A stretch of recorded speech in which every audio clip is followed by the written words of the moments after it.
I couldn't stop worrying after I saw the news. It reported that the plane my husband was on for a business trip abroad had crashed. I tried calling him, but the call wouldn't go through. Then, out of nowhere, I received a casual message from him saying, "Just got here." I felt so relieved, but that relief didn't last. Soon after, the news announced that there were no survivors from the crash. My mind was racing. What did this mean? Wasn't his plane safe?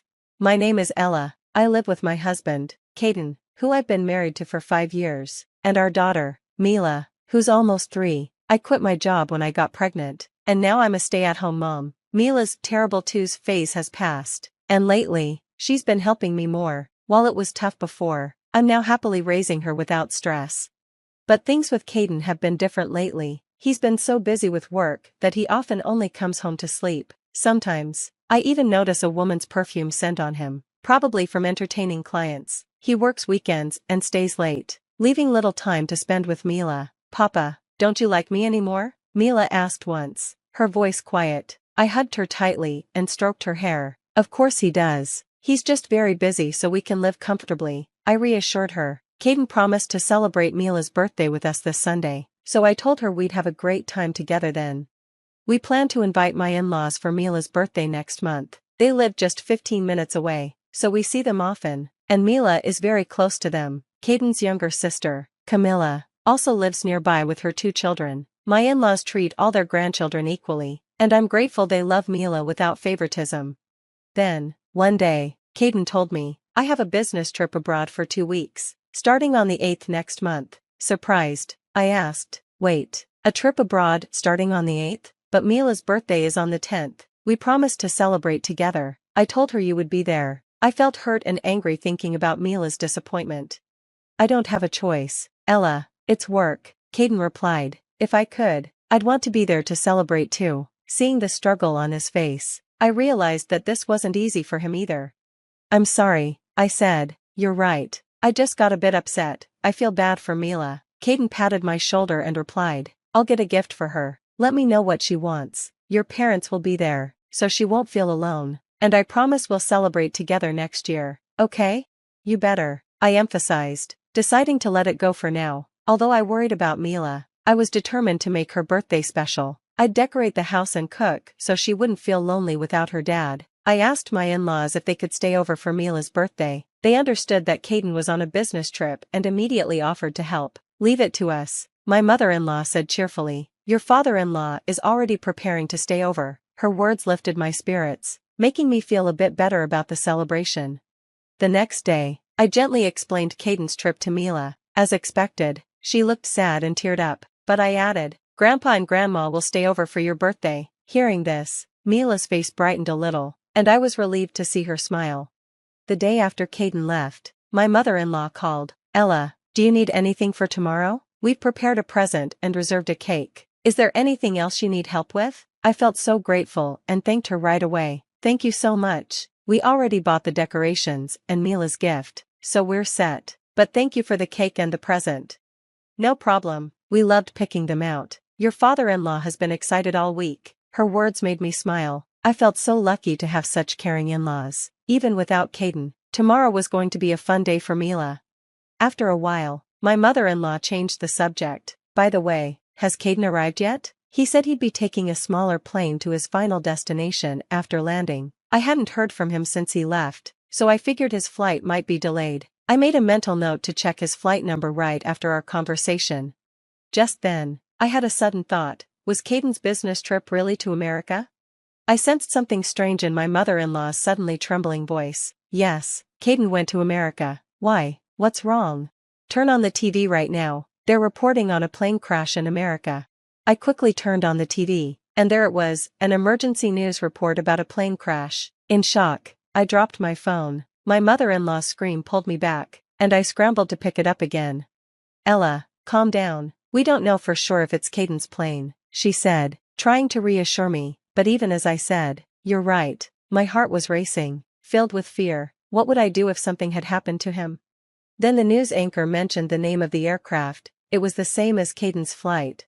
"Mother-in-law, this is Caden's plane. What are we going to do?" I whispered, the terrible reality sinking in. My knees gave way, and I collapsed to the floor. my mouth dry and tears streaming down my face.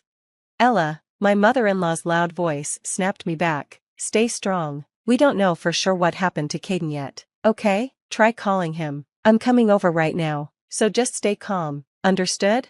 Yes, I replied, still in shock. After hanging up, I dialed Caden's number, but the phone just rang with no answer. No, this can't be happening, I thought, my heart pounding. Why wasn't he answering? Desperate, I sent him a text. Are you okay? I gripped my phone tightly, staring at the screen. Suddenly, a message came through from Caden. Just arrived. Relief washed over me, and I burst into tears. Thank goodness, I whispered, overwhelmed with gratitude. But then I heard more words from the TV. There are no survivors. No survivors? What did that mean? It was supposed to be Caden's plane. I froze, unable to reply to his text, and tried calling him again, but there was no answer. I got a text from Caden saying, I just arrived at the airport and need to pick up my luggage. I couldn't believe how indifferent he sounded. After everything, how could he not care about my feelings? My anxiety and anger mixed together, and I couldn't help but feel irritated. The news had just reported a plane crash, and I was so worried. Please, just answer the phone for a moment, I begged him. Show me your face on a video call. But all I got was another cold text. I'm fine. I'll call you later. I need to go now. I was relieved to know he was okay, but his lack of concern chilled me. Even after I sent him more messages, he didn't reply. Then I got a call from my mother-in-law. Before coming over, she had contacted Caden's company, only to be told that he was on a long-term vacation and not on a business trip abroad. This didn't make sense at all. The business trip was a lie from the start. I suddenly realized everything. Caden had been lying to me for so long. I'd never felt so much hatred for him before. I decided to tell my mother-in-law everything, how Caden rarely came home, showed no interest in his family, and even came back smelling like women's perfume. I hadn't wanted to suspect him of cheating just because of the perfume, but now it all added up. The business trip was just a cover-up for his affair. My mother-in-law was furious. That stupid son of mine. We were the fools for worrying about him, she said. Ella, come stay with us. It must be tough for you and Mila to be alone. I agreed, and after moving in with my in-laws, they apologized for not noticing the truth sooner. Even my sister-in-law came over to support me, and I felt the warmth and kindness of my in-laws. But even with everyone being so kind, I couldn't stop thinking about Caden. I hired a private detective to gather proof of his cheating, and soon I received a photo of him at the airport with his affair partner. I couldn't believe it. Caden really had been cheating on me.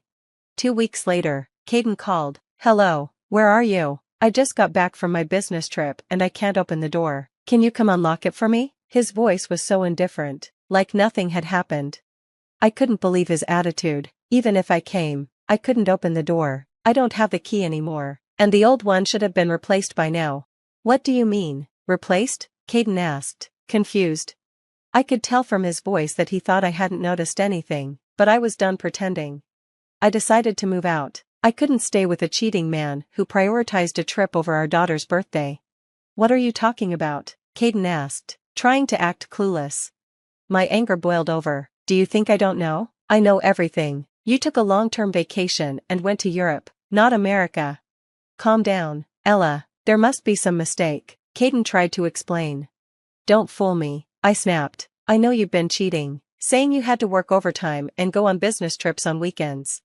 I couldn't hold back anymore. I raised my voice, although my head was spinning. I'm divorcing you. I'll make sure you pay alimony and child support. Caden screamed. Wait, please, what are you talking about? He sounded hesitant. I'm sorry, I did cheat on you, but it was just for fun. The one I truly love is you, Ella. His words made me sick. I responded coldly. Nice acting, but there's no way I'll believe someone who chose a cheating trip over our daughter's birthday. Did you think I'd forgive you if you said it was just for fun? I will never forgive you or your affair partner. Then Caden's tone changed. I'm the only one apologizing here. Who do you think you have to thank for the life you have now? You'd be struggling if we divorced. Stop making a big deal out of just cheating and a birthday. It's so annoying.